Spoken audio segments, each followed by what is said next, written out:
Well, good evening, everyone.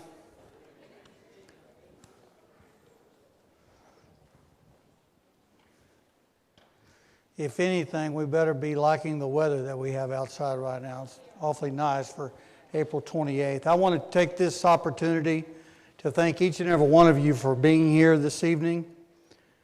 Before I get started with a few opening comments, there's a few people I'd like to introduce. First and foremost is a couple of my bosses are here tonight. I want to introduce you to a couple members of our Board of Trustees that are incredibly dedicated and caring about the kids of Northeast Independent School District.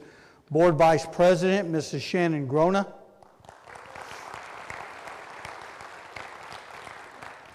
Our Board Secretary is Mrs. Sandi Hughey. We have members of our executive staff that are here this evening. Our Associate Superintendent for Operations, Mr. Ron Clary.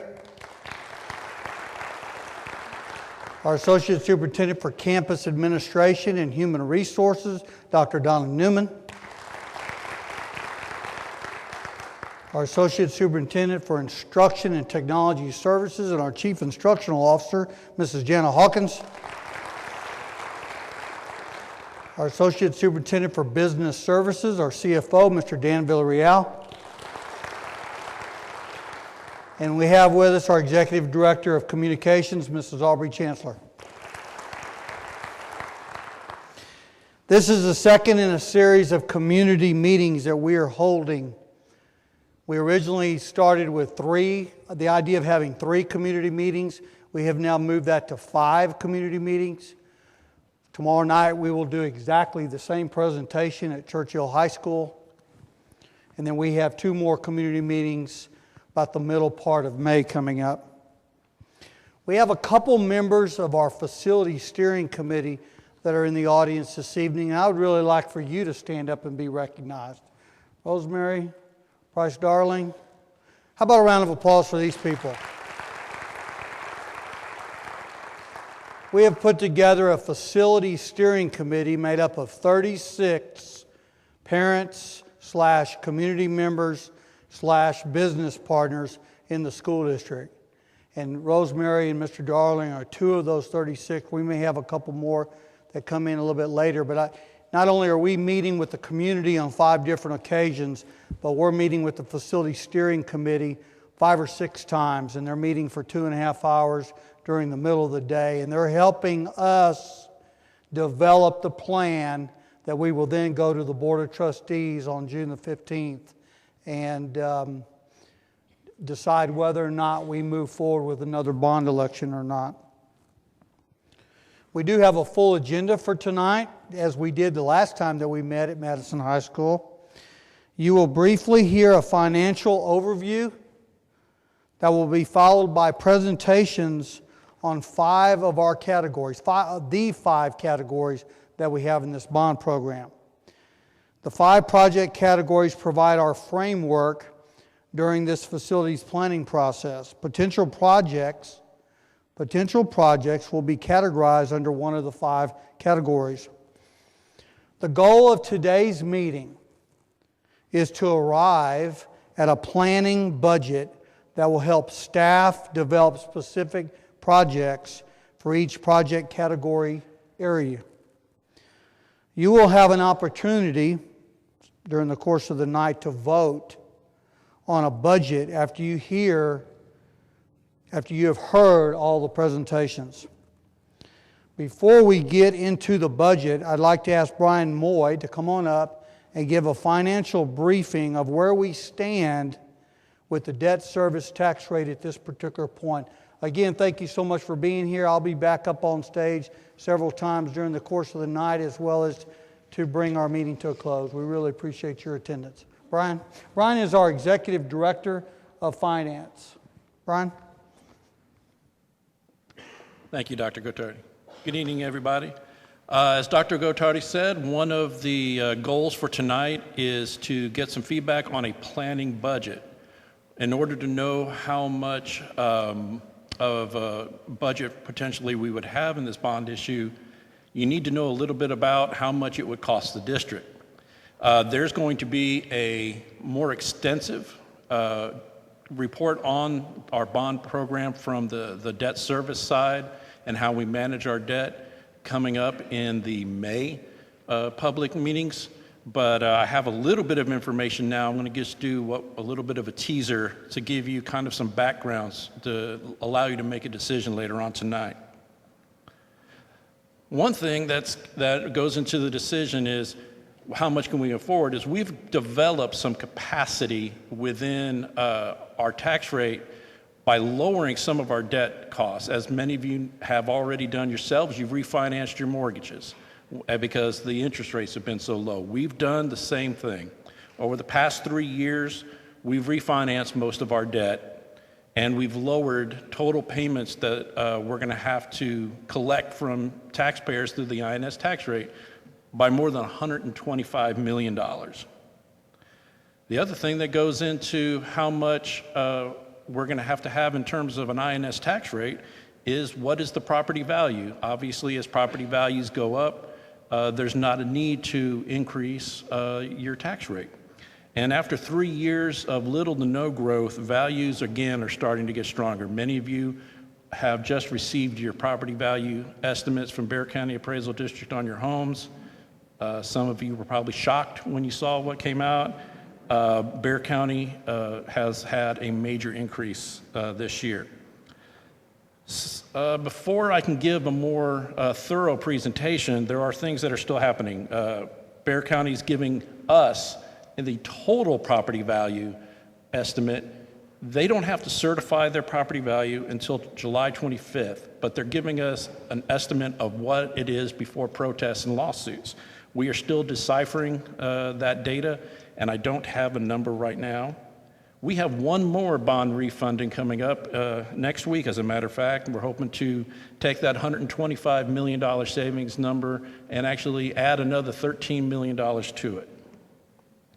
So based on the limited data that we have now, with the estimates we've gotten from Bear Appraisal on how property values are going up, knowing how we've been able to restructure and lower our debt payments, taking advantage of the markets and the opportunities we've had, for right now we can say based on that data and assumptions, for a bond program up to $500 million, NEISD will not need to raise the INS tax rate in any of the next 5 years.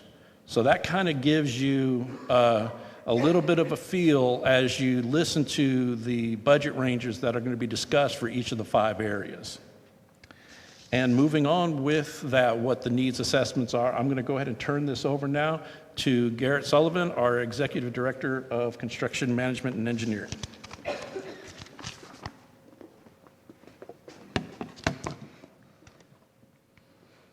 Thank you, Brian. Good evening, ladies and gentlemen. For about the next 20 to 30 minutes, I'm going to give you an assessment results presentation of how the district assessed the facilities in the district based on an assessment we completed in the late fall of last year. Before I do that, just as an introduction, about 2 years ago, the district went through a Transforming the Future process where we looked out for the next 5 years and developed a vision for where the district was going. And through that process, the district developed 8 goals. And within those goals, there were specific results, and we're addressing about 9 of those specific results each year for a total of 36 specific results. 2 of those goals, goal number 2, technology, and goal number 8 was facility inequalities, are specifically part of the discussion tonight, since some of the major components of any bond program are going to be addressing technology requirements and addressing the inequalities that exist in our facilities, because the facilities have been built since the mid-1950s up and through just last year. So we have a broad span of time frame that our facilities have been built, and each facility has its own inherent challenges based on its age. So the community during these Transforming the Future meetings essentially spoke to the district and said, we'd like you to come up with plans to address facility inequalities, to address safety, to address technology and infrastructure, and to make our campuses the best that they can be to support our students' instruction. The district engaged in an internal facility needs assessment in November of this past year. We had 97 evaluators consisting of principals, directors, and executive directors across the district that had specific areas of expertise. And these 97 participants evaluated the district's facility needs and programmatic needs. We used a Likert rating assessment, which I'm going to present to you in just a few moments. And we also received comments from both the campuses and the cabinet staff that went along with the actual assessments. Following the assessments that were conducted between November and December, after the winter holiday period, the cabinet then had the ability to look at the results from the campuses and to further address their own facility assessments that they did in their programmatic areas, whether it be athletic, fine arts, career and technology, or the like. And then finally, the district engaged in an online community survey where we engaged the community at large and put out a survey and asked the community to comment on district's facility needs and our technology requirements looking out into the future. This is how the participants are laid out. Every school was represented, and all 71 different campuses were evaluated. And then we had all 26 of our department heads evaluate the facilities as well. Now, as you might imagine, and probably not a surprise to you, the older campuses scored the worst. And in the way this is going to work, the higher the score, the worse your facility is. The lower the score, the better. So if you scored a perfect 1, then you have no issues at all at your campus. And if you scored a 5, that would be the very worst case scenario for your campus. So we expected the older campuses were going to have facility requirements that were more than what we might see at the schools that were newer. But keep in mind the fact that we had 71 different evaluators at the campus level, and then 26 evaluators at the district level. We got everybody together in a meeting and talked about the Likert rating assessment. And the assessment was organized into 5 general areas. We looked at the campus building exterior areas, that was area A. Then we looked at the interior of the school, that was B1. We looked at the finishes inside the school, that was area B2. We looked at the building systems within the school, like the air conditioning system, the lighting system in the classrooms and in the corridors. We looked at all the various systems and asked the campuses to tell us where the systems were working properly and where there were issues. That was area B3. And then finally, we asked them to give us an overall assessment of the safety and security features at your campus, and that was area C. If you were an elementary school, you had less areas to evaluate because your school is generally smaller. 73 areas at the elementary school, 102 areas at the middle school, and 111 areas at the high school.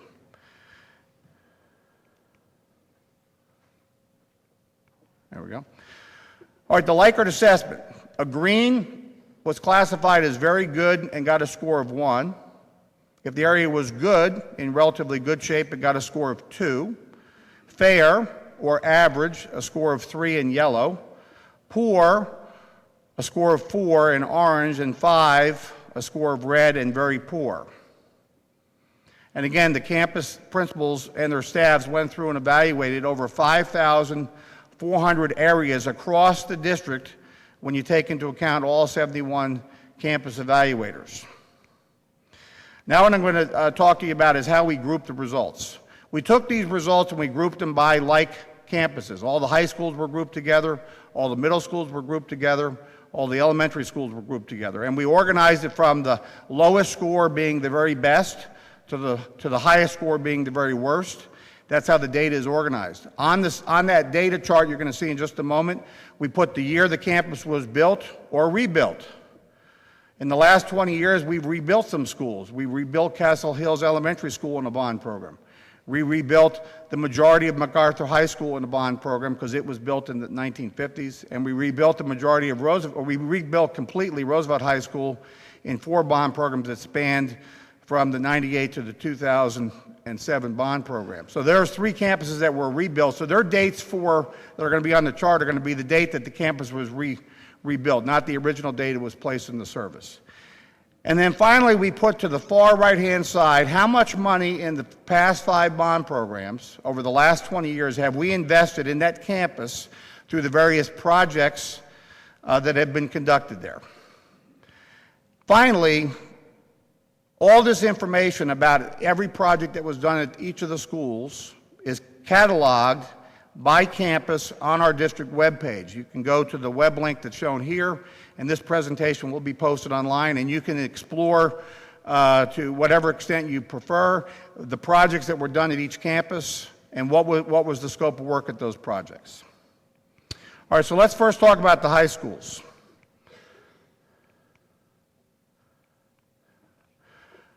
All right, you'll see up here we have the high schools organized from the lowest score, Johnson High School, 2.47, which is a solid good, built in 2008, and the total project value for Johnson, including the land purchases, was $96.7 million. Now, we rebuilt Roosevelt High School over 4 bond programs. There were projects conducted in 1998, 2003, 2007 bond, and also the 1995 bond.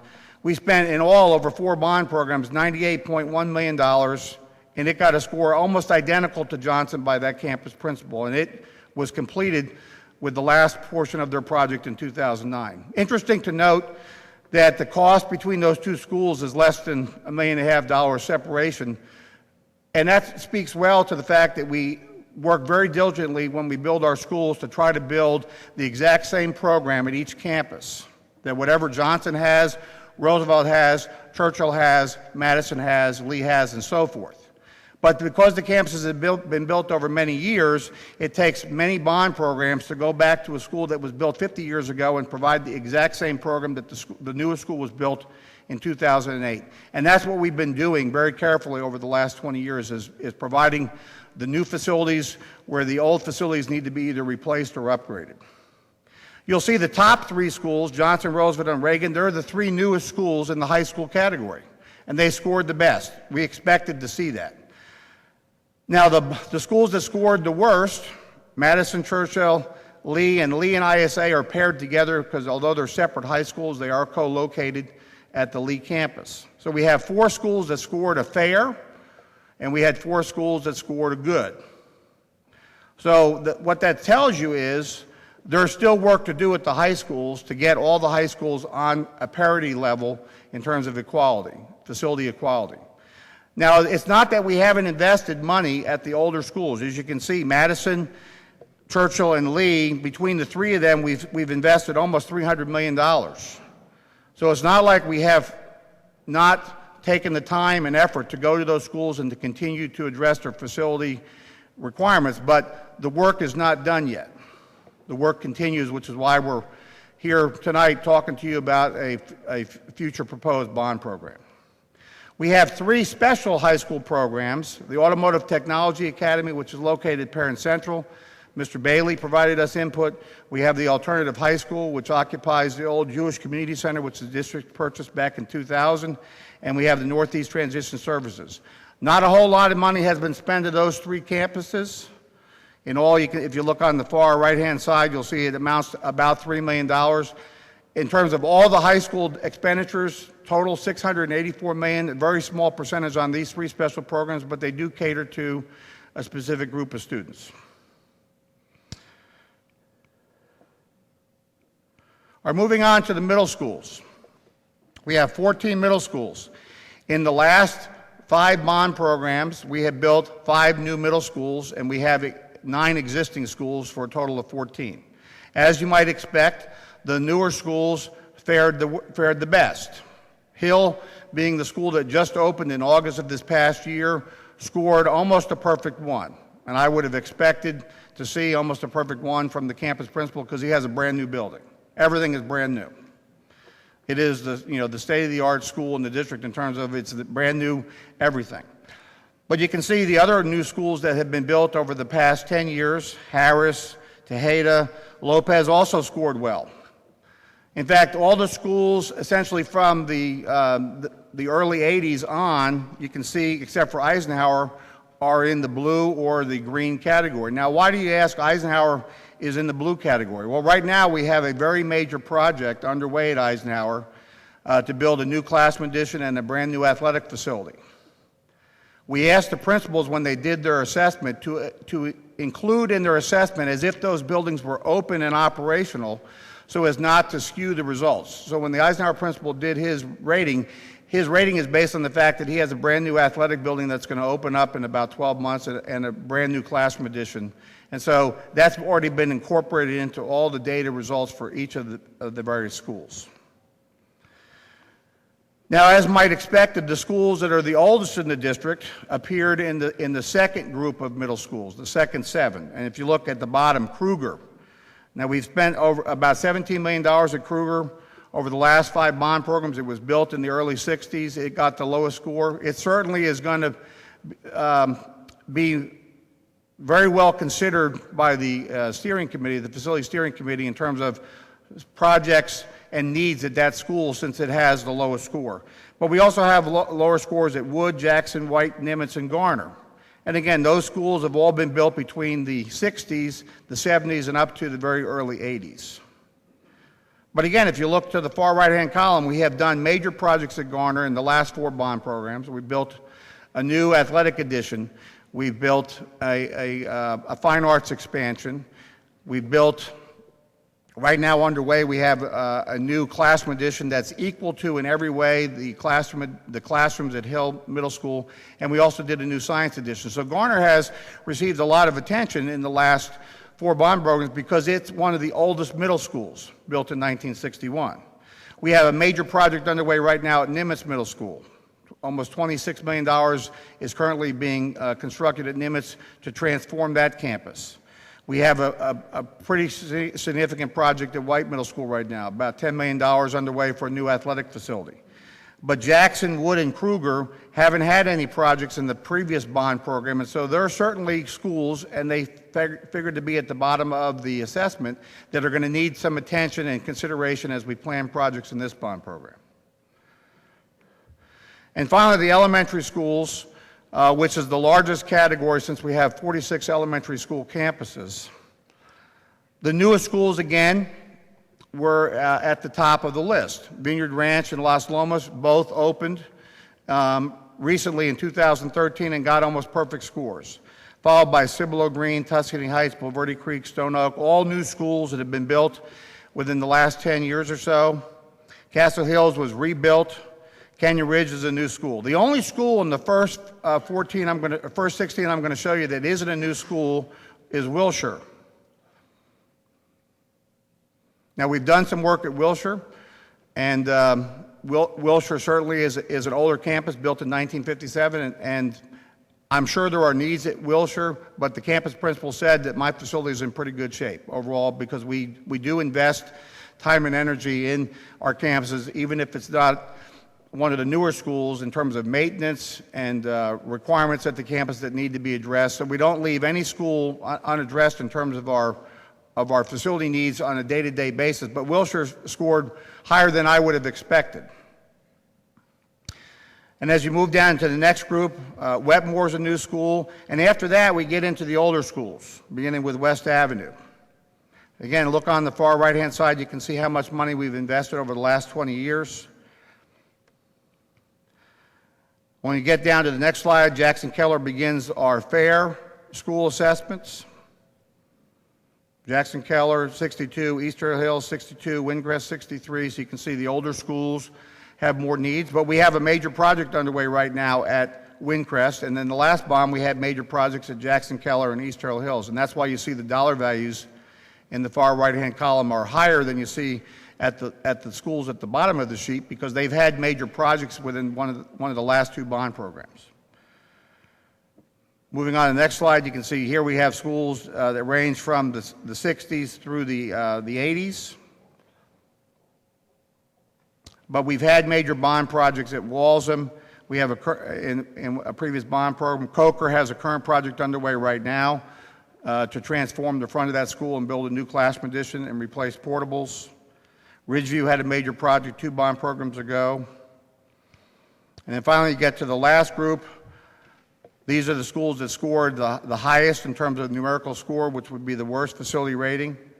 And certainly these campuses are going to figure into our discussion in terms of what projects and needs are the greatest in terms of as we prepare for our next bond program. All in all, we evaluated over 5,400 areas. We received comments from the campus principals and the district staff that amounted to almost 1,000 comments. And in all, this created almost 6,400 data points for our use in doing our deliberate planning for what are the greatest needs to address in this current bond program we're planning. At this point, that concludes the executive summary of the facility needs survey. I'm going to be followed by Deb Caldwell to talk to you about the community online survey results. Thank you, Mr. Sullivan. As he mentioned earlier, the online community survey was administered in late January and early February, and we're going to talk about some of those results. Overall, we had more than 6,500 participants. The largest group of those participants were our parents, which we were very pleased to see, but we had a good amount of employees, teachers who also participated in the survey. The totals may not add up because a participant was able to choose more than one affiliation. For example, a parent who's also an employee could make 2 choices on that question, but we did have more than 6,500 folks complete that survey. So basically the survey was designed to cover 3 things. How are we doing? What are the priorities for future planning? And would you support a bond program? So how are we doing? Here are a few of the results of the many questions that were there. Overall, 76% were satisfied or very satisfied with the quality of the facilities and resources that we have here in the district. 69% were satisfied or very satisfied with how we maintained our current facilities. And 51% were satisfied or very satisfied with how we addressed equity district-wide. For priorities for future planning, 90% agreed strongly that modern technology is necessary in our facilities. 86% agreed that older classrooms need updates. And 41% agreed or strongly agreed that a new elementary school is needed. And also it's important to note that 43% of participants on that question were unsure if a new elementary school is needed. And for bond support, 71% felt that they were likely or very likely to support a bond program in the future that addressed inequalities district-wide. In addition to the multiple choice questions on the survey, folks also had an opportunity to submit comments. What you see here is a graphic that organizes some of the most popular words from the comments. We took out common used words, English words that aren't relevant to the items, but we went ahead and showed by size what was most commonly referred to. So need is one of the largest words on the screen. That was mentioned 1,900 times. And one of the smaller words was huge. That was mentioned 68 times. So just to give you a feel of what our community put in their comments, they're talking about classrooms, buildings, older facilities. They also did mention some schools by name. In addition to the survey, we're gathering community meeting feedback. Tonight you'll have an opportunity to text in some comments and questions. We're also collecting emails through our facility planning at NEISD.net email address. You have a feedback card that you can drop off on your way out. What one thing do you hope that the Facility Steering Committee will address as they consider planning for the future? We're trying to continue to gather feedback throughout the process. Next, we're going to talk about the 5 project categories. And first up will be Mr. Dan Villarreal for Safety and Security.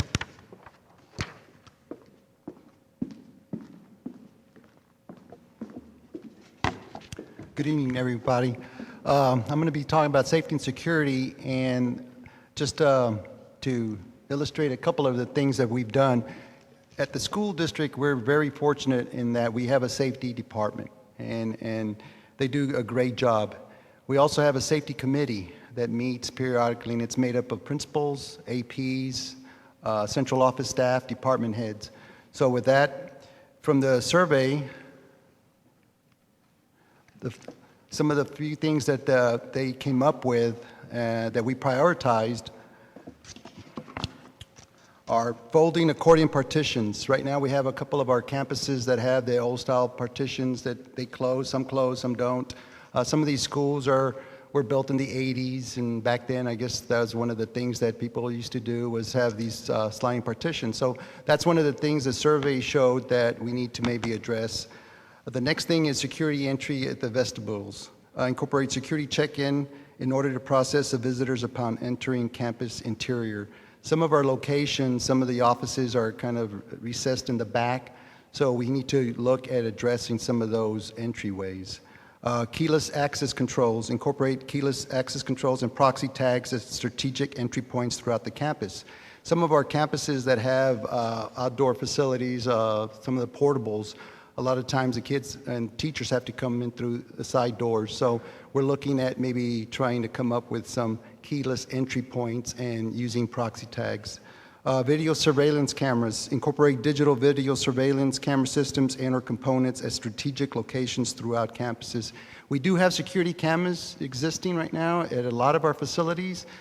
Some need to be upgraded, so that's something we need to look at. Safety monitoring and support systems, upgrade campus fire alarms, school intercom, intrusion, security, and public address systems to be compatible with the district's infrastructure network platform. A lot of the things that we try to do, we do have security audits that we do perform, and that's mandated by the state.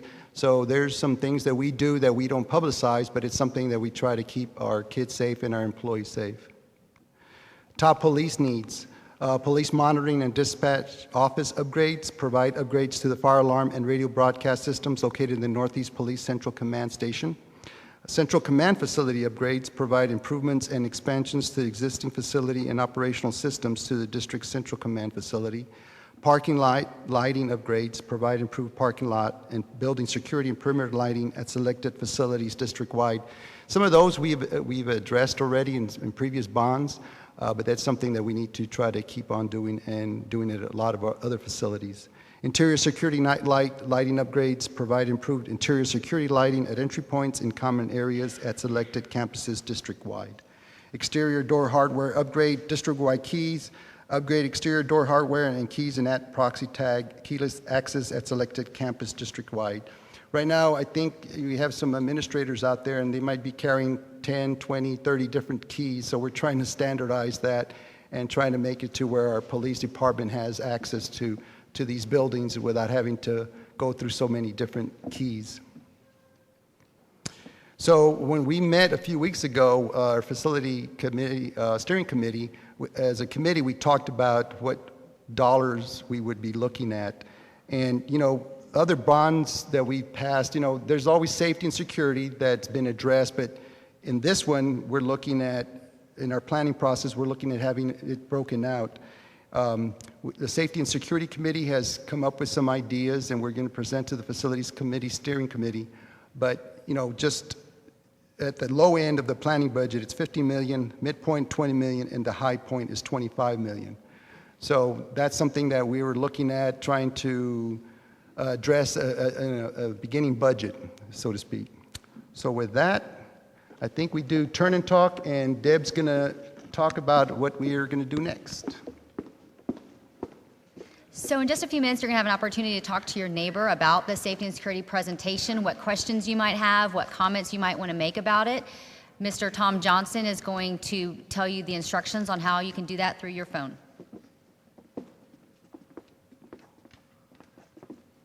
Well, good evening, everyone. I see a lot of you are eager. You saw the screen pop on and you pulled out your devices. Let me tell you a little bit how this works. This is a product called Poll Everywhere, and this is actually one of the products that our students, mainly at the secondary level, use sometime on a daily basis so that they can participate, and it really helps those students who may be a little shy, may not want to raise their hand, but they're still able to lend their voice to the discussion. Here's how it works. Once you talk and turn to your neighbor, we like to hear some of your opinions, your thoughts, maybe your questions on the information that was just relayed to you. You can participate in one of two ways. You're going to need an internet-capable device. I see many of you have your smartphones. Some of you have your iPads. All of those devices will work. Two ways to go about it. You can launch your browser, and you can go to the following website, which is pollev.com/NEISD, or you can launch the text messaging application on your smartphone or your iPad, your smart device. And what you'll want to do is you're going to dial the phone, instead of dialing a phone number, you'll dial 22333. And then you're going to text the message NEISD. So let me repeat that. Instead of a phone number of your friend that you want to chat with, you'll put in 22333, and then the first message you'll send is NEISD. And what that will do, that will have you join the group, and you'll actually get a response from the system saying, you've joined Jeffrey Kurth's group. That's a good thing. Once you join the group, now you can text away any questions or comments that you like, and you will see them start to populate the screen. So let me take this, this graphic off here, and I will open up the poll. So right now, feel free to turn and talk to your neighbor and let us know your thoughts and your questions, please. Thank you for your comments. We're going to go ahead and wrap up and take a few questions. Any questions or comments that we don't take tonight will be shared with our facility steering committee members so that they understand your input into this process. Questions will be added to a frequently asked questions document that's on our district's website. So we're going to take a few of those questions tonight. One of the questions is, how will you assure that Title I schools get their safety needs met since our population is less likely to get involved and vote? The thing is, what we're basing it a lot on is our survey and what we've talked to our principals and what we've discussed with the principals and the different committees. So that's something that the facility steering committee, as we get further into this and try to decide where we're going to be going and which way to go, that's how we're going to try to address all the needs of our district. And can bond funds pay for police officers? No, they can't. Unfortunately, the only things that bond proceeds can pay for is facilities, technology, and school buses. It can't pay for salaries and things of that type. Thank you. We're going to move on to the next presentation.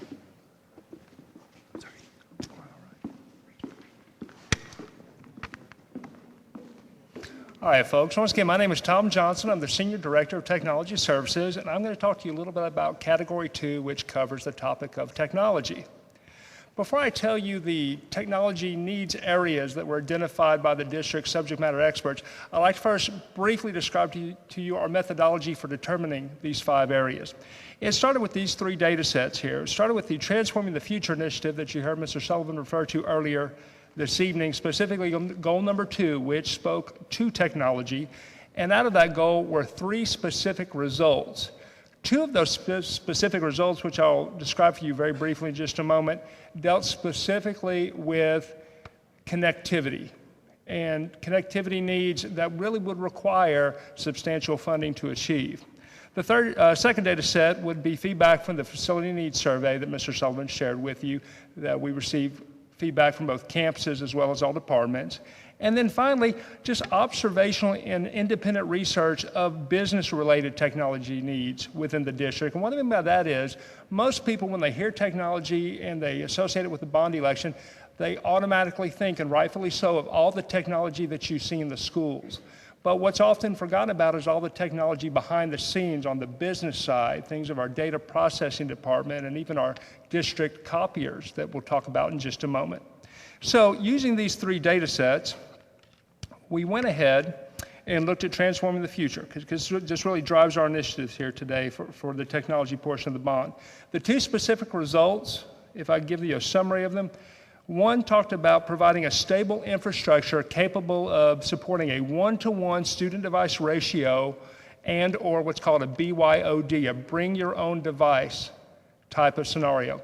You see, our current wireless infrastructure was created prior to 2010. 2010 is when the first iPad was introduced into the market. And since then, as you well know, there are several mobile devices on the market. They're smaller, they're faster, but most importantly, they're cheaper. And so now we're seeing our students come in with their own personal devices, and they would like to use them within classroom instruction.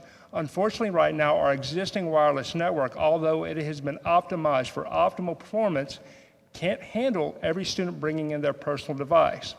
The second specific result of the 3 talked about accessibility of additional devices in an attempt to reach a 1-to-1 student device ratio. I told you many students want to bring their own personal electronic devices in for instructional use, but we also recognize that there are several students who don't own their own. So we need to do what we can to increase the number of devices available on our campuses for the students who don't bring their own. With all of that in mind, we formulated the following questions that appeared in the facility needs survey that Gary shared with you earlier. We asked questions about campuses and departments, wired and wireless connectivity and coverage, the need for additional network drops, as well as electrical outlets, and then finally the desire for the possible addition of the current types of instructional technology equipment used in the district, which is to say right now we have a quantity of iPads, Chromebooks, and student laptops. Of those types of devices, if we had additional funding to increase the amount on your campus, which devices would you prefer? That was the survey question. When we took a look at all of that data, we came up with the following for your consideration. The areas under technology would include client-side technology equipment and support. This is, once again, the equipment you'd see in the classroom and around the campuses for administrative use as well. Our library services program, which invests heavily in traditional print materials, but also in electronic materials and the devices to deliver those electronic materials. Our management information services department, this is commonly known as our data processing department. This speaks more to the business side that I mentioned a moment ago. Things such as our enterprise resource planning software, as well as our student information system software.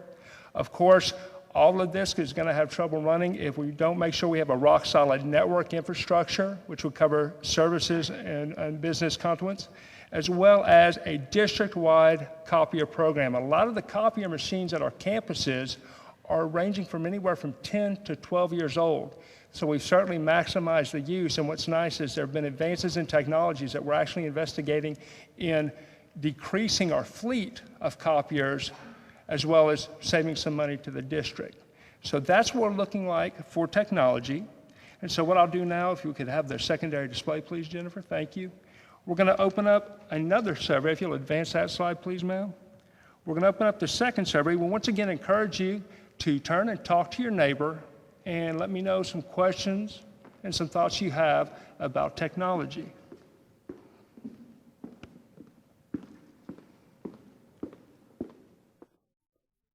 It's open. Apologize, T. There was a slide that I missed. Forgive me. When looking at a planning budget here, when you take a look at the three different scenarios of a $50 million, you have $50 million on a low-end bond, $75 million for the mid-range, and then $100 million on the high-end range for technology.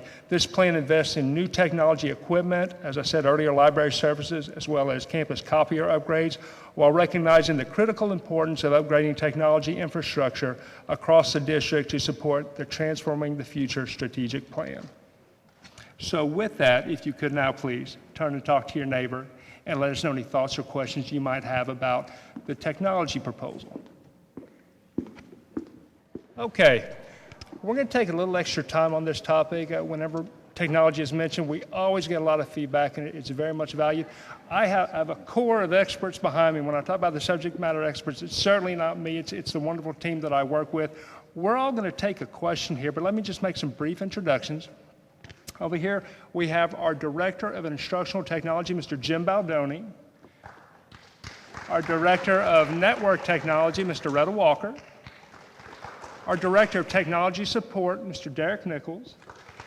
And although not in my department, but a treasured coworker for sure, this is Mr. Phil San Miguel.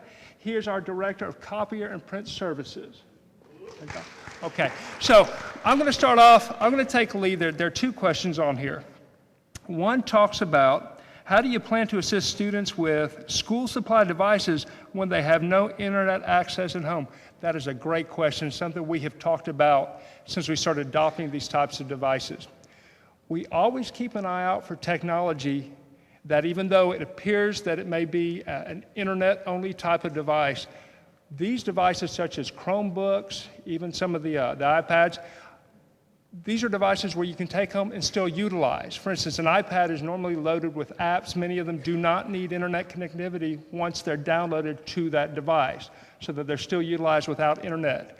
A Chromebook, what's very nice about that is a child can take a Chromebook home, utilize it, create a document, and even though it is an internet exclusive device, all the work they've done is actually saved locally until that device hits the network again, which is to say a child could go home with that device, have no internet at home, complete the assignment, and then when we return back to their class the next day, when they hit the district's wireless network, their work is then synchronized into the cloud and therefore accessible by the teacher. So we do always keep that in mind. Great question.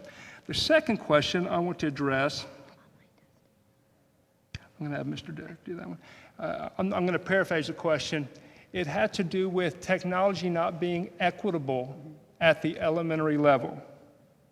I did pretty good. That's exactly what it said. The last bond 2011, our goal, and this is our mantra throughout the entire bond for the technology part, was we want to provide technology equity. And what that meant is every instructional classroom in the district had no less than the following: 3 iPads, 1 document camera, and 1 smartboard. Every classroom had that. We acknowledged that there were some of the newer campuses that when built, they were provided above that equity standard. What we are hoping to do in a future bond is to increase that amount so that we can say every instructional classroom has no less than, and hopefully at this point in time it would be more than 3, depending on how the budgets look and what our community tells us they would like. Next, I'm going to have Mr. Nichols come up here to address a question regarding online testing. Okay, so the statement is, we may want to address online testing being required by the state and infrastructure needed to support it. Online testing has seen a great increase in the state. TEA is coming out, and they are currently working with Pearson to coordinate online tests across all of our grade levels, 3rd grade all the way up. And what we've seen over the past few years is that online testing was kind of an optional thing. They said, you can test online, or you can do your traditional paper and pencil testing. This year was the first year, to my knowledge, where some of those optional online tests became mandatory online tests. And what that meant is that we had to provide an opportunity for students, as in many cases is the only opportunity, for those students to take the test in an online secure environment. Well, obviously that requires that we have good bandwidth. It means that we have to have good connectivity. We have to have stable connectivity. And so we're providing that through our wired connections, but they're also making these tests available through wireless devices, such as Chromebooks and iPads. And so maintaining not only our wired connectivity and making sure it's stable and secure, but also increasing our wireless ability to connect, which means we have to increase our density, which is simply stated as the number of devices that are able to connect in a small area. We have to be able to address that moving forward. And so online testing is a huge driver of our technology needs because of some of these mandates that are coming down from the state.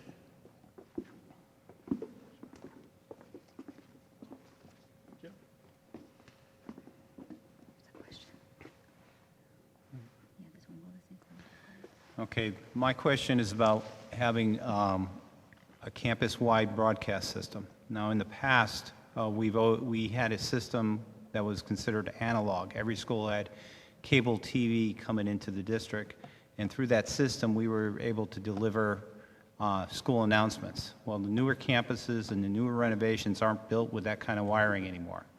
So what we do is we call it, it's IP-delivered video. It's delivered via the intranet. And we have sampled this. We proved our case for this at 2 of our new elementaries and our middle school.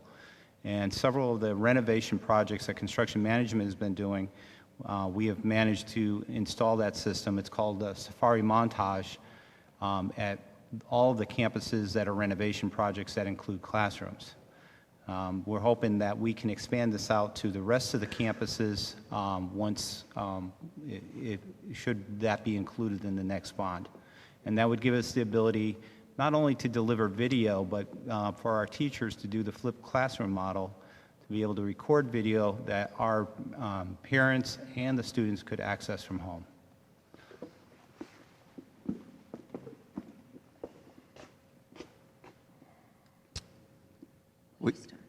Will you start with the campuses that are 10 or 12 years old when replacing old copiers, or will all campuses benefit? We will start with secondary campuses, then primary campuses, and then departments. The district has approximately 367 copiers. As stated, they're 10 to 12 years old. Some of the copiers we can't even find parts for. We have to replace them as they break. We've gotten great performance out of these copiers, and we look to do the same in the future. Along with that, part of the network, we want to network these copiers where teachers and staff can print to a copier instead of a desktop to help bring that cost down, especially with toner-based desktop printers. And that'll go from about 3 cents to about a penny. So that's what we're looking to do in the future.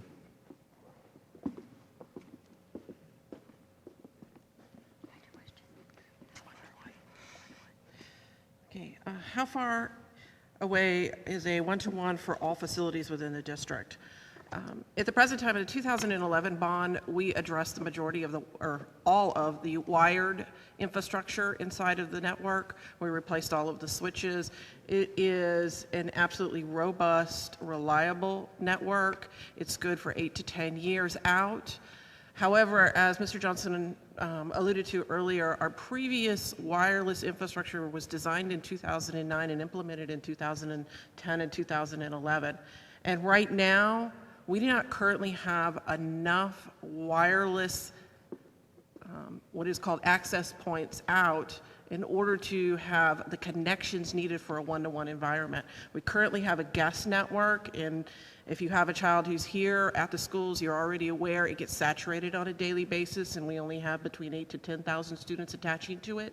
So we are aware of the fact that it is going to take a wireless upgrade before we can actually begin to address the one-to-one situation.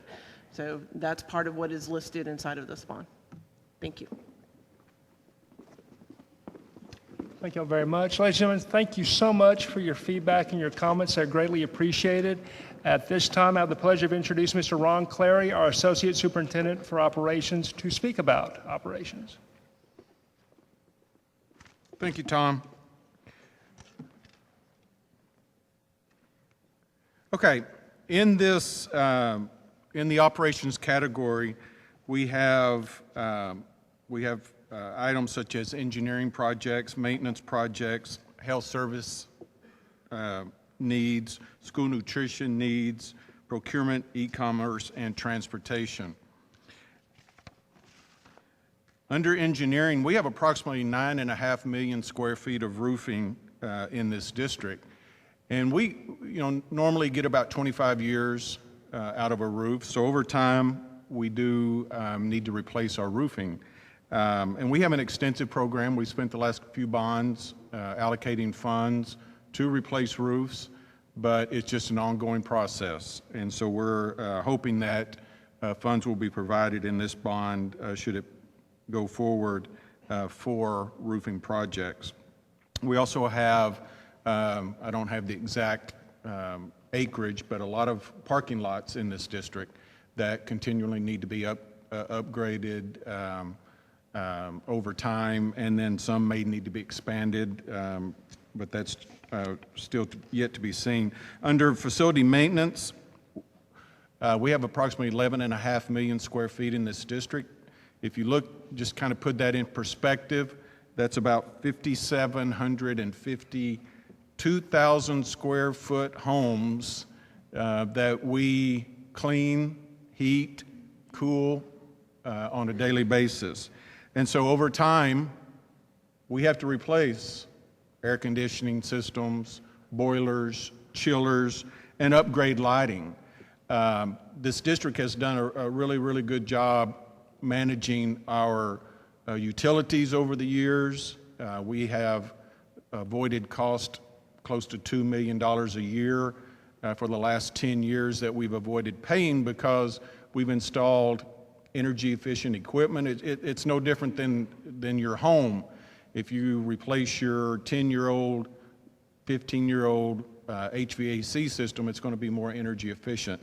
And so we do have systems, but normally we don't get 10 to 15 years. We get 20 to 25 years out of our systems. And so over time, they just need to be replaced. Lighting, we still have some campuses that are under the old T12 lighting, which is 80s and 90s technology. We have upgraded some over the years, but we're hoping to do more in the future. Under health services, the last several bonds we have, I think it was 2 bonds ago, we went through and replaced and enlarged a lot of our clinics in the district, but there's still a couple out there that need some work, and so we're hoping to add that to our project list, as well as replace the automatic external defibrillators that we have around the district. If you'll notice, when you're out in the hallways, I think just about every building has one. They average a cost of about $2,300 to $2,500 per unit, and so they're getting older, and it's time to upgrade that technology. And I'm sure we would all like that if to make sure one's working if we ever need it. Procurement and e-commerce is requesting that we upgrade our software systems for our textbooks. TEA has implemented some new requirements that we track software textbook purchases, as well as in this district, we track thousands of items in this district, from computers to furniture to lawnmowers. We track a lot of things in this district in order to know where it's at all time, and to control our assets. So we're hoping to upgrade that system. Transportation, we currently have approximately 451 buses in this district, and we bus 26,000 plus kids a day. Our buses, we get it on an average of about 15 years per bus, and we achieve that through just an outstanding maintenance and preventive maintenance program to keep our buses running. If you saw one of our 15-year-old buses, you may not realize it's that old, because we do keep them looking as good as possible, but over time, it's just like your car. Buses have to be replaced. On an average, a new bus an air-conditioned bus cost just right at $100,000 for a new bus. So that is something that we have done in the last 2 bonds, replace some of our fleet, but over time we have more needs to replace. From a planning purposes for our budget, we are looking at, for a low of about 20 million, mid 35 million, and a high of about 50 million. And this is pretty average of what we spent the last few bonds, so it's pretty on average of what we've done. And at this time, we will turn and talk again. Am I live? One of the questions is kind of in my bailiwick. Somebody asked, when will the district build a convocation center? A convocation center has been master planned for the Heroes Stadium property. When we bought the Heroes Stadium property some 8, 9, 10 years ago, we bought enough land to provide for a future gymnasium convocation center. I would just tell you that is a major facility in any kind of a bond program. It is something that we do need to hear interest on. Anytime you build a convocation gymnasium that would hold graduations, dances, that sort of thing, proms, who knows what all we could hold at a convocation center. That's going to be a major expenditure in any bond program. It is something that we the district, like I said, had master planned some years ago, but I can tell you that in the 2003, 2007, 2011 bond program, that convocation center never made the list. So I don't know when we're going to build a convocation center, but I can tell you that it has been discussed, and we'd love to hear more from the community.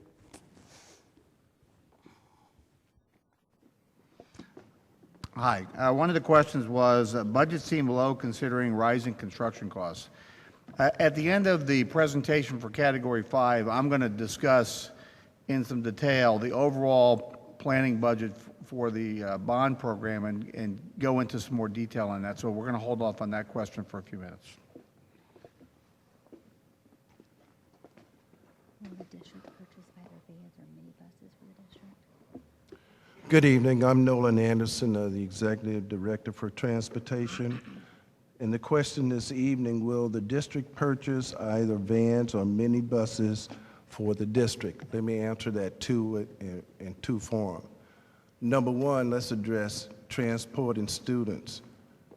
By mandate, to transport students between home and school, you have to have a school bus. That is mandated by the state. From another perspective, if we're looking at transporting them between school activities, that is from one school to another school, for instance, for a magnet school or career in technology, we may use a van or another type of general purpose vehicle other than a school bus. But at this particular time, we have not considered to look at that option to transport students. Primarily, we're looking at cost, increased insurance, and it would be better to use smaller school buses that we do have to transport students when we can to ensure, number one, safety. Transporting kids by a school bus is the most safest mode of transportation to take care of our kids.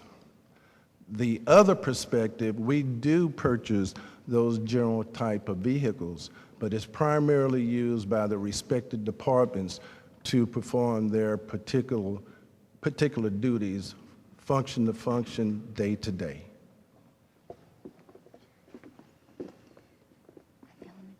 Okay.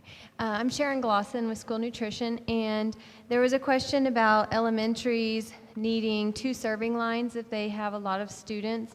We do have several elementary schools that have a large number of students that are eating lunch at school, and they only were built with 1 serving line. And so as part of the request from the School Nutrition Department, and several campuses in their surveys did indicate that they would need 2 serving lines. And so that is something that was included on the surveys.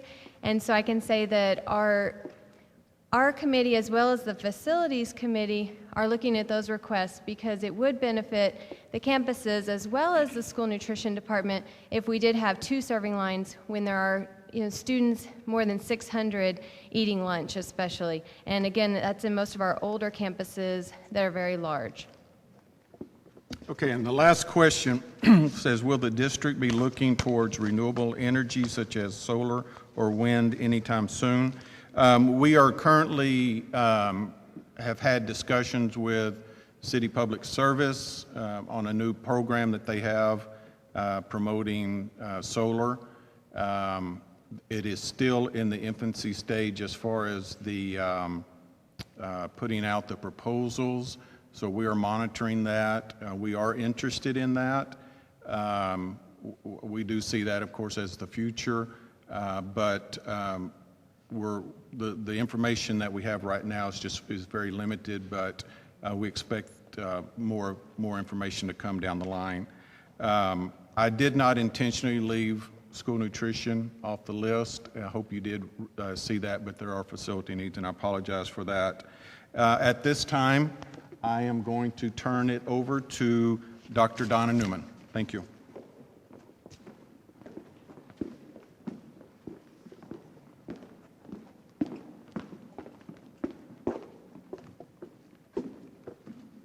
Good evening. I'm going to be addressing the extracurricular activities. I will show you 3 slides, one for athletics, one for fine arts, one for JROTC, listing the top 5 priorities as listed by the Executive Director and Colonel Henson in these areas. They are not in any particular order.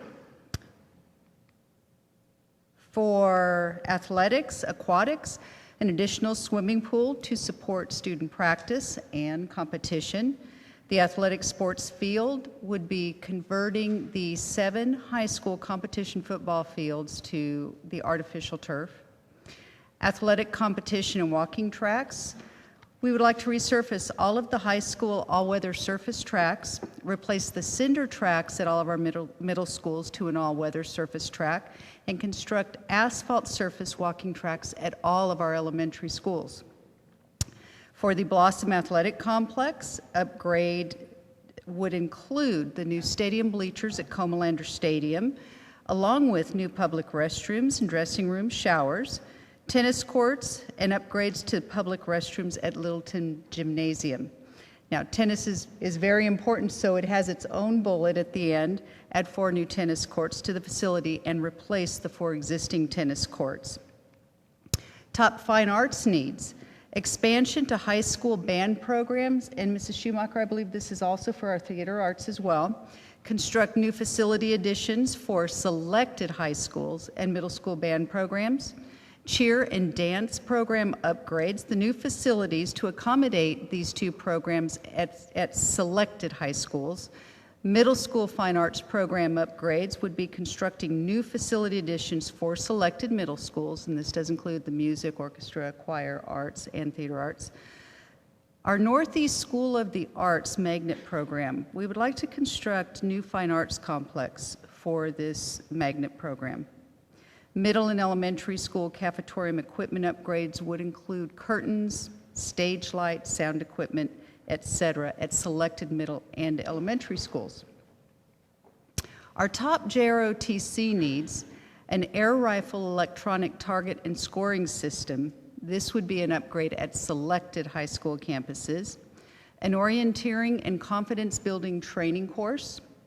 Consolidated JROTC activity and logistics center, new JROTC facilities at Reagan High School, and renovations of JROTC facilities at Madison High School. For the planning process, you can see we offer a low, mid, and high. Now, this plan is for the 360 education for our students that is so important in their education. Funds are planned for upgrading the district's centralized athletic facilities, fine arts facilities at selected secondary schools, and for our JROTC facilities.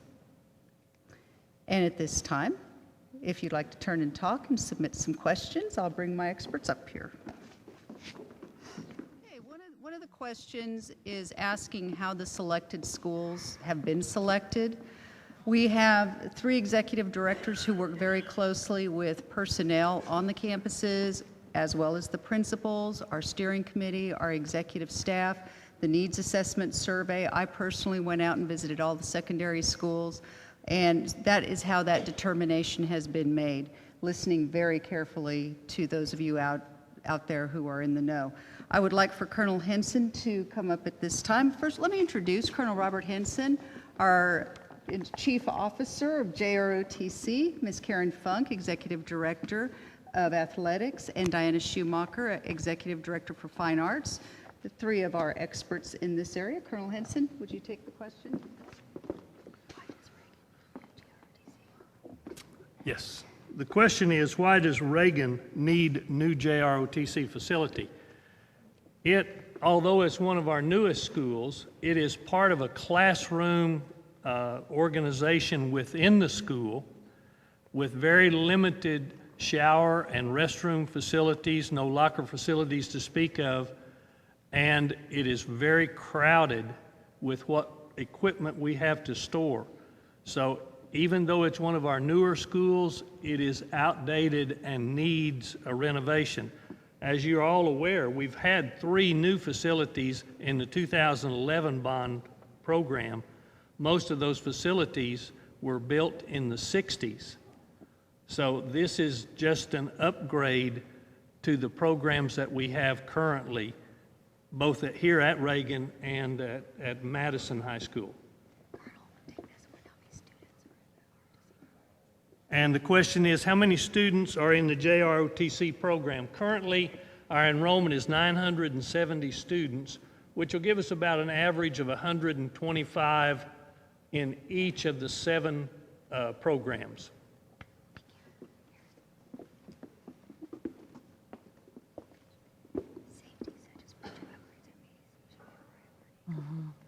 The question is, safety upgrades at the bleachers should be a priority across the district. Let me talk about Blossom. It's BAC. If you look at Jerry Comalander Stadium, those bleachers were put in 1960, and we have not had an upgrade to them since then. There was an addition where we went back in and we added some bleachers on top of them, but I'm going to tell you this, we got them at a bargain basement price and just added them to the stadium, and they had already been used in other facilities. So we're asking for that. This winter, I went to several playoff games for soccer and looked at the new facilities, such as over at Ferris or at Gus Stadium. They had railings that went up so that as you go up those steep stairs, you have a place to put your hand, you have a place to steady yourself, so that if we have inclement weather, and we did have a gentleman fall the other day, and we didn't have a safety railing for them. So we know that at Comalander Stadium especially, Hero Stadium is really pretty good. We probably need to put some railing in, but at Comalander Stadium for sure we need to upgrade the bleachers because they are the original from when Dr. Blossom was the superintendent here in Northeast.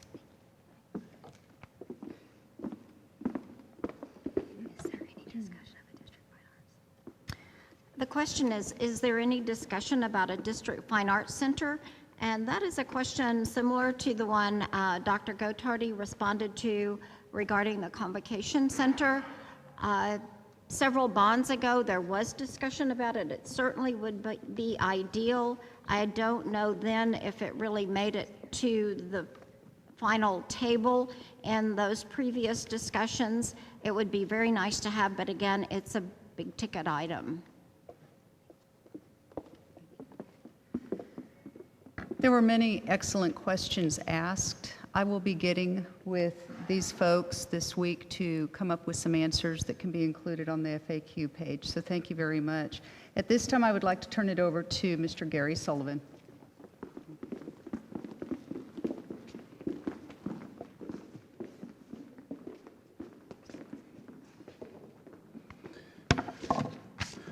Thank you, Dr. Newman.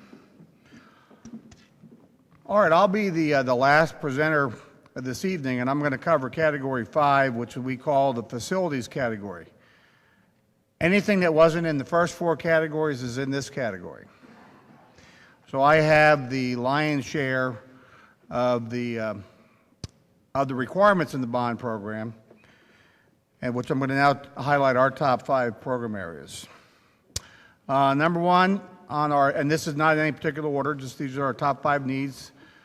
We feel pretty strongly about the requirement for a new elementary school. And let me just give you a little background on that.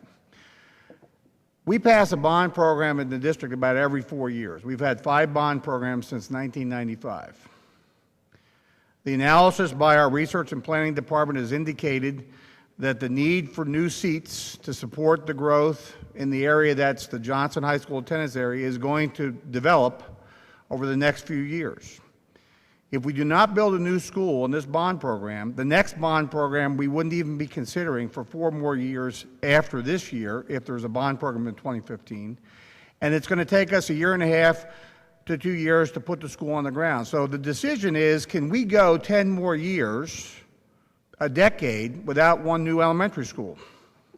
That's really the question. If we say, yes, we can make it for 10 years, once we make that decision in this bond program, we've got to make it for a decade, and there's no looking back, because we can't just add an elementary school to the district's M&O budget. So really, this is a 10-year future decision for the students that are going to grow out of the area that's in the Johnson attendance area. So we feel as a district, based on our analysis, our data indicates the right decision is to put the new school on the ground. What we try to do is have the new school on the ground before all the houses are built around the school. And we've done pretty well at that over the years. Not always. Sometimes the houses are already surrounding the elementary, middle school, or high school site, and we're the last player there. Because there's nothing in the state of Texas law that requires the developers to set aside any land for a school district. When they do their master planning, they don't have to consider planning for any schools whatsoever. We usually have to go in there and wrestle with them to get them to set aside land, because we know we're going to need schools where all the new homes and apartments are built. So this is why we've listed it as one of our needs. Next, portable replacements. Beginning in the 2003 bond program, so that's 3 bonds ago, we started a program to replace portable classroom buildings. Now, many of you know a portable classroom is a temporary classroom. A portable has typically 2 classrooms in it. Each is about 800 square feet. The portables were not designed to be the permanent final solutions for classrooms in our school district. Yet, over many, many years, the district acquired 375 portables when I arrived on the scene in 1999. Some of those portables had been at those schools for 20 years already. The idea of the portable was it's a temporary measure until you can pass a bond program to build a new classroom addition. So the district, looking at its inventory of portables, said, we need to start getting rid of these portables and building permanent facilities for our kids. It provides better indoor air quality, a better learning environment. It's just a better all-over safe and secure facility. We have had portable replacements, 4 major projects in the 03 bond, 4 major projects in the 07 bond, and a total of 6 major projects in the 2011 bond. In this bond alone, we're replacing 60 portable buildings with new facilities. It's the right thing to do. We still have 275 portable buildings in our inventory, and in this proposed bond program, we're proposing to do more portable replacement projects at the campuses that typically these tend to crop up at our older schools.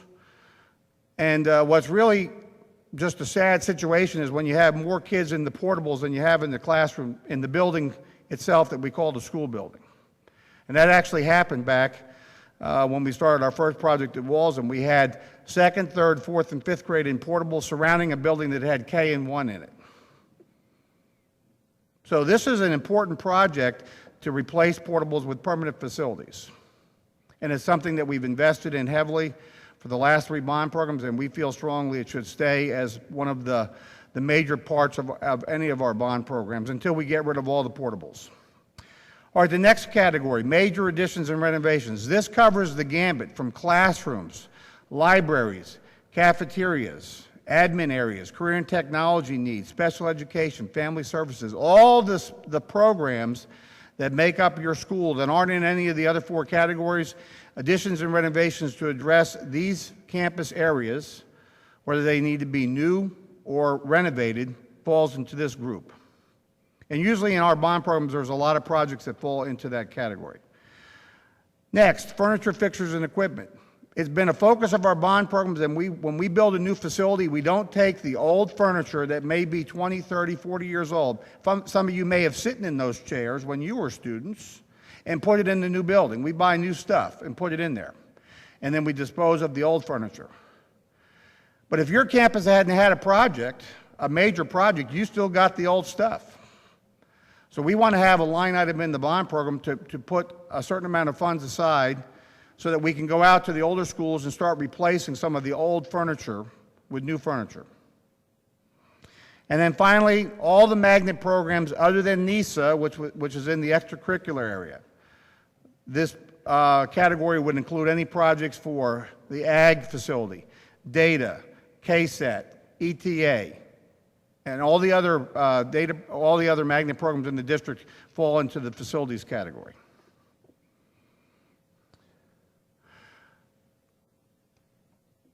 So in terms of a planning budget, about 45% of the proposed bond budget is in this category. So this is the majority stockholder in terms of the bond program expenses is in the facilities category because it has the greatest need breadth of any of the other 4 categories that have preceded us.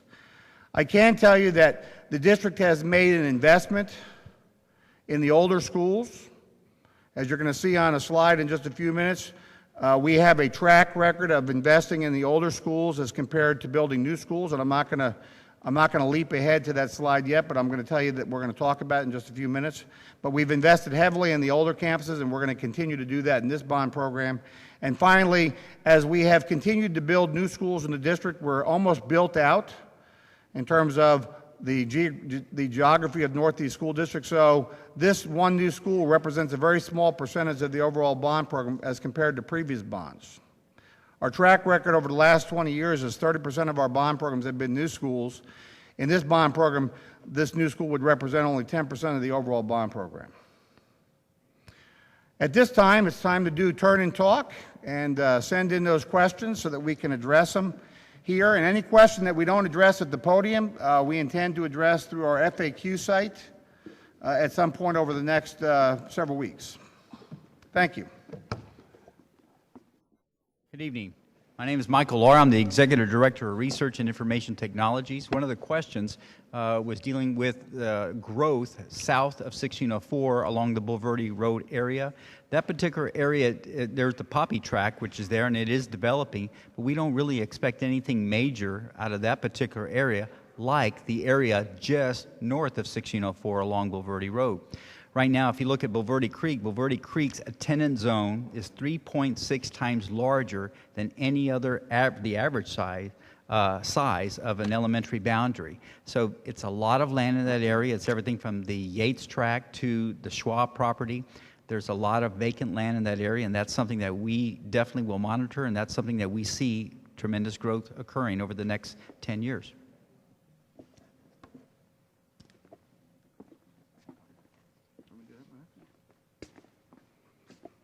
All right, the next question that was posed to us is probably by somebody that's involved in this. Is the Garner Phase 2 project going to be considered? The answer is yes. We have had a major rebuilding program at Garner that started in the 2003 bond, and there is plans to do the next phase of the Garner project, which is going to take 2 bonds to complete Garner. But we have a steering committee that Dr. Gottardy mentioned early on in her presentation that has 36 members. The steering committee is going to decide which projects ultimately are presented to the community for the bond program. So although the Garner project is on the list, there's a lot of projects on the list, and it's going to be up to the steering committee to decide what's the best allocation of our resources and which campuses are the most deserving based on needs for expenditures in this bond program. The next question was about accordion folding partitions. We have a number of schools in the district that have what's called a folding accordion partition wall, which means it's not a permanent wall, it's a wall that can fold in and out. It's usually on a track system, and it's usually made of a material that's very flexible. We do have a plan in this bond program to at least replace all of those systems so that they work and operate properly. But the question was, are you going to replace these with permanent walls and provide teacher resource areas like we do at our new projects, whether it be an old school or a new school, we provide teacher resource support areas for each grade level. And the answer is a complicated answer. The first thing I'll tell you is the building and fire code requires us to maintain a certain access and egress route from every classroom out of the building in the event of a fire. If we were to replace all the folding accordion partitions with permanent walls and we don't have any corridors in those schools, I mean the corridors are walking between classrooms, then we'd have no way for people to get in and out of the classroom areas. So the only way to replace all the folding accordion partitions with permanent walls is to build a new addition next to the school so that we can reload classrooms out into that addition so that then we can build corridors and restrooms and support areas that would be taking up some of the space that are currently classrooms. So that's a complicated process. We are going to explore projects like that for the bond program, but at this point our only commitment is we're going to address at least making sure all the folding accordion partition walls are upgraded and work properly. Now if the folding accordion partition wall is in a school, and I'll give you an example like Jackson Middle School where we have corridors but we have these flexible walls between rooms, we can certainly take those walls down and build permanent walls and put in electrical power and be done. Not a problem because we already have corridors at Jackson to support movement for access and egress. But that's not true over at Thousand Oaks or at Camelot or some of these schools that have folding accordion partitions that essentially bisect the space into 10, 12, 15 classrooms and there aren't any corridors. You get from one space to another to get to the library, you might be walking right along the perimeter of somebody's room. So that's where it becomes more challenging. Who has the next question? Dr. Gottardy. Am I on, Carlos? There were 5 or 6 questions about why the new elementary school. Why don't we, I think one of the questions was, why don't we overcrowd schools north of 1604 before building another elementary school. I can tell you that an extensive amount of research, an extensive amount of time always goes into deciding whether or not we're going to build another school. In this particular bond program, we really only have one potential elementary school. We have 2 elementary sites already purchased on Bulverde Road. One is adjacent to the Tex Hill Middle School site. There's 30 acres next door to Tex Hill Middle School. And there is another site that we have at the Gold Canyon intersection to Bulverde Road. One of the dangers that you always look at when you're deciding on whether or not we rebounder, we have new boundaries for elementary schools. We have dual language programs in our elementary schools. We have bilingual programs in our elementary schools. We have pre-K programs in our elementary schools, all north of 1604.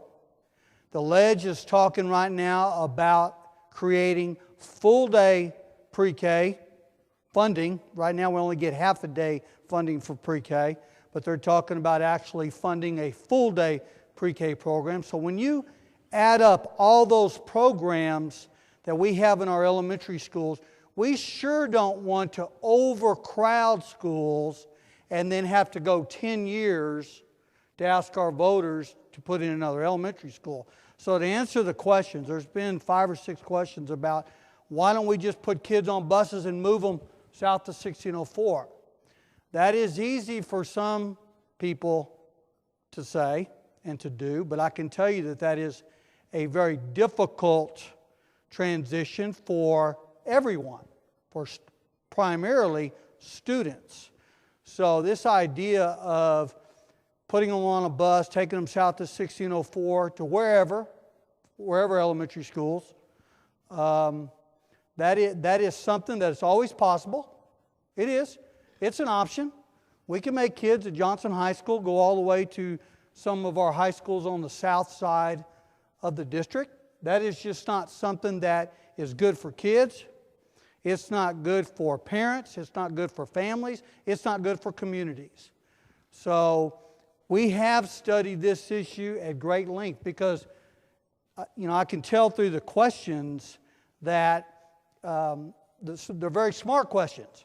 If we don't spend $40 or $50 million on an elementary school north of 1604, that's $40 or $50 million that can be used on other facilities.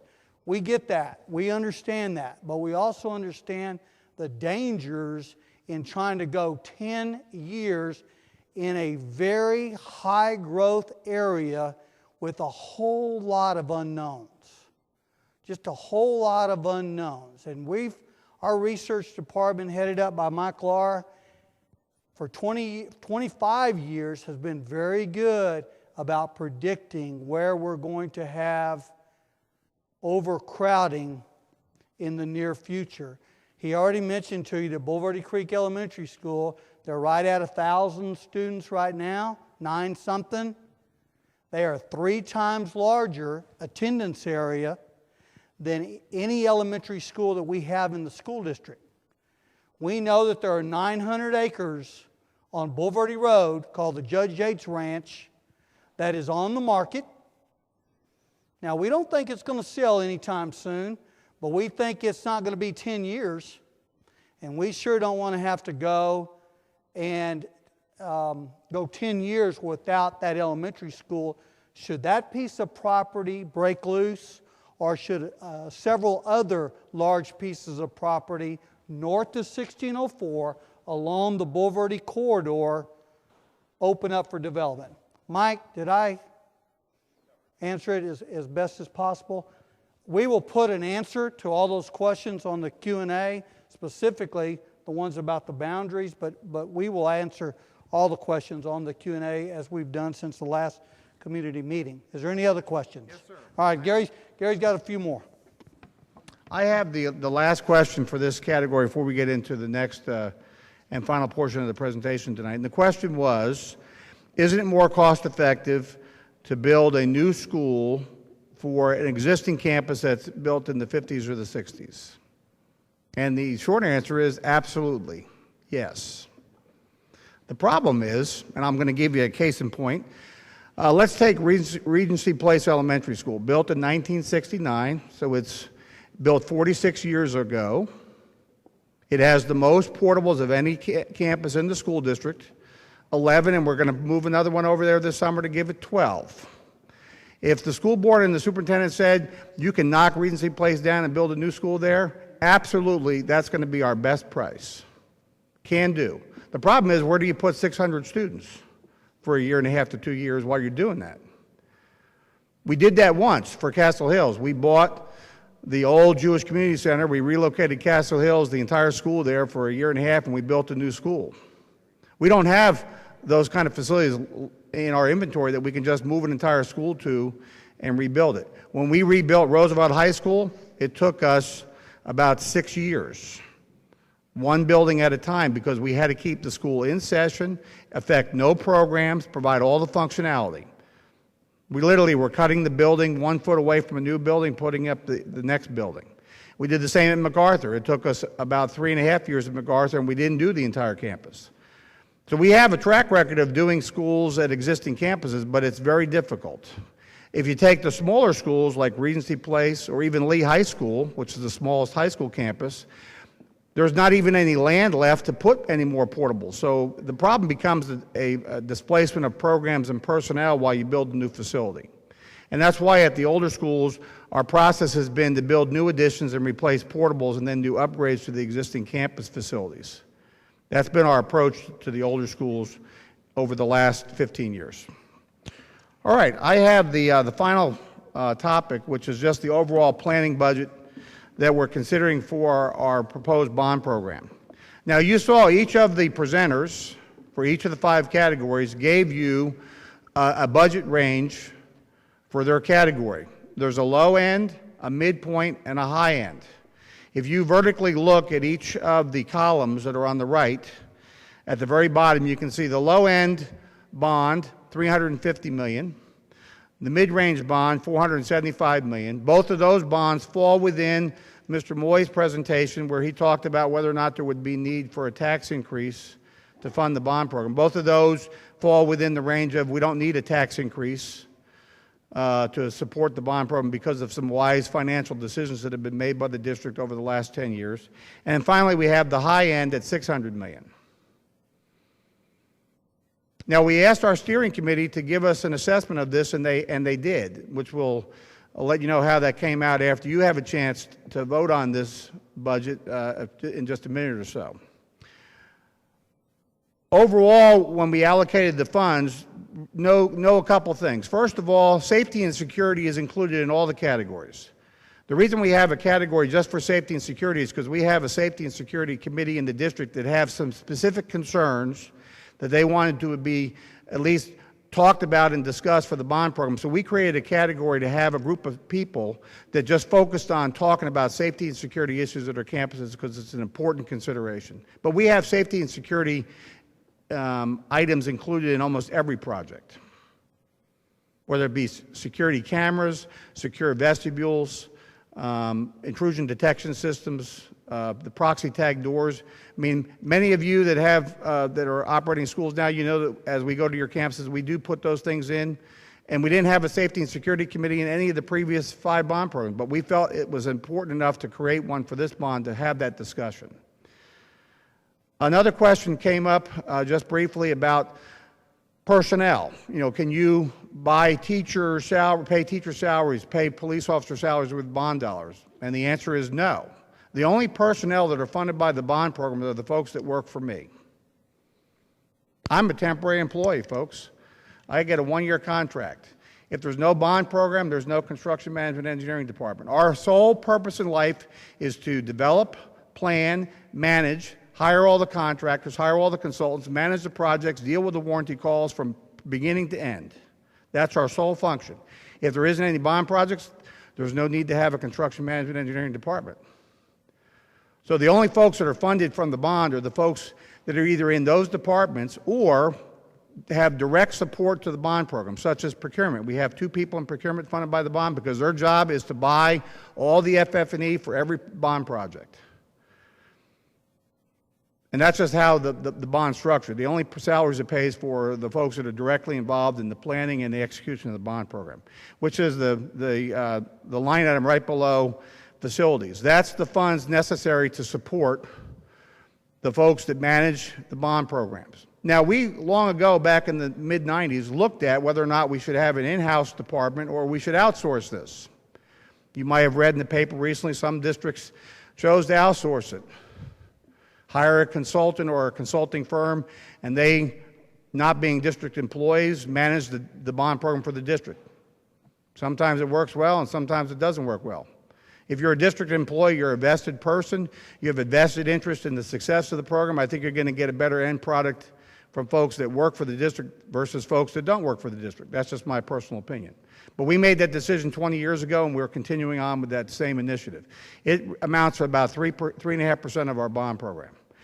Finally, we have a contingency fund. This is no different than operating your household budget. You don't spend probably every single dollar that you make month to month. You put some money in your savings account to cover needs that come up. The car breaks down, I need a new battery, I got to get new tires. Things just happen. My water heater broke. Well, you have to have a fund that you can go to take care of that. Well, in a bond program, if we put every single dollar in every single project and we had no contingency, if any project bids over budget, where do you get the money to pay for it? You have to take it out of one of the other projects because you didn't create a savings account.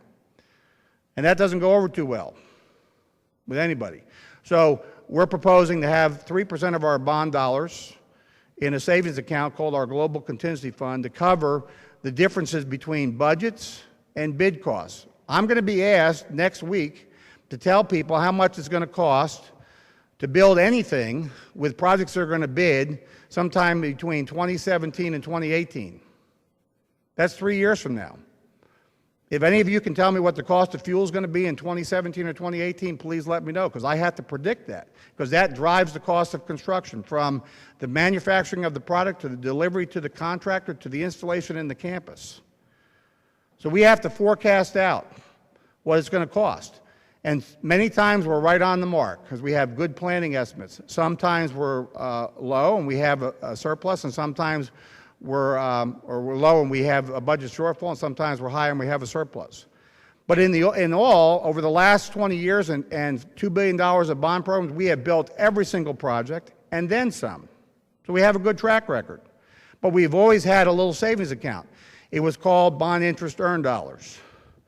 Back in the days, about 10 years ago, our bonds earned $50+ million in interest earned. And that money became our strategic savings account. The 2011 bond has accrued a total of $500,000 in interest earned because the bond marketplace has changed. Just like you don't get much money in return on your savings account at the bank, we don't get much money back on our bond dollars in terms of interest earned. So this account provides that flexibility in the bond program necessary to deal with the differences between bids and budgets, forecasting out 3+ years from now. If you look at this bond strategically in terms of a pie chart, I've got two pies up here to talk about. On the right-hand side, how did we spend our bond dollars, $2 billion in bonds over the last 20 years? 30% of it was invested in new schools, 22 new schools built over the last 20 years. That's almost a new school a year. And 70% has been reinvested in districts' existing facilities or in new support facilities. Contrast that to the plan that we just talked about in our proposed bond program, 10% in new schools and 90% invested in the existing campuses. So we're increasing our trend from the previous 20 years and putting more money into the existing schools is our current proposed plan. And we feel we have a good plan moving forward as we begin developing the individual projects that are going to be part of each of those categories.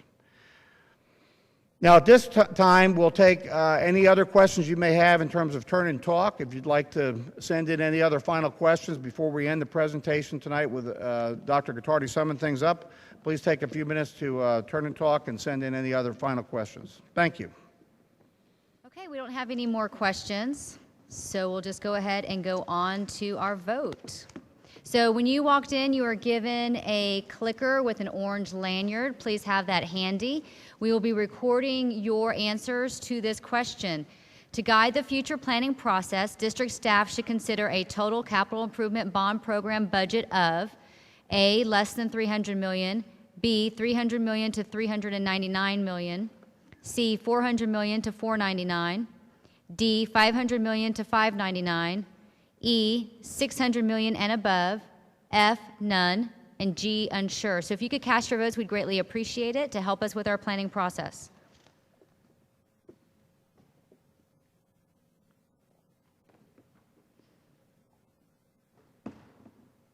I'm looking for about 100 responses based off of the number of clickers we passed out today.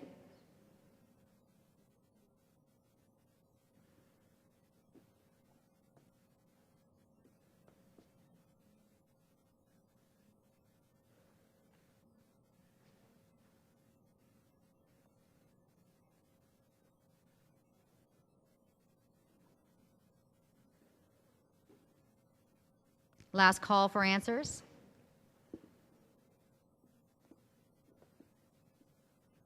Okay, we'll go ahead and close polling, and here are your results. So the majority are in that range of $400 million to E, $600 million and above, grouped right there in the middle.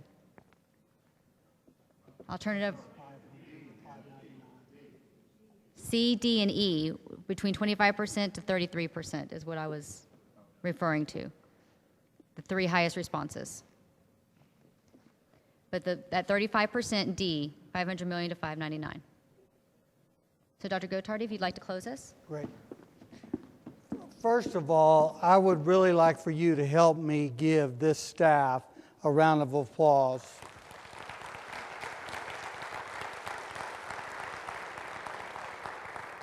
This is truly not easy to do and do your full-time job every day. So there's an awful lot of work and a lot of research and a lot of collaboration that goes into presentations like that. And I want to thank our entire staff for being here tonight and really coming up to the microphone and answering questions that you really had no idea which questions would be asked. One thing I want to make perfectly clear tonight, specifically to our community, to the parents, to the taxpayers, nothing has been decided. You didn't see any projects on here tonight other than a potential new elementary school. The projects are we're at the very beginning stages of this entire process. Our goal is on June the 15th, we will go to the Board of Trustees. The 36-member Facility Steering Committee will go to the Board of Trustees with a recommendation as to, do we have another bond election? And B, how much? And C, what's in it? So I can just tell you, we have a lot of work to do to figure out, okay, how many portable replacement projects do we build at which schools? And how many gyms do we replace? Do we do the middle school tracks? Do we do the high school tracks? Do we do the bleacher replacements at the Blossom Athletic Center? And do we build a new elementary school? The Facility Steering Committee will make those decisions based on community input, based on your emails, based on your text messages, phone calls, and what have you. I want you to know how much that we appreciate you being here tonight and giving us your feedback. We have another meeting tomorrow night. Tomorrow night will be the exact same presentation that we gave this evening. And then, of course, we have another community meeting in May, I think the middle of May sometime, that we'll advertise on our website. So again, thank you very much for being here and have a great rest of your evening. Just a few housekeeping items. Your lanyards, please, as you exit, we have staff at the exits, please give those lanyards to them. And if you filled out a comment card, you can drop them off at the tables in the front. Thank you and have a good night.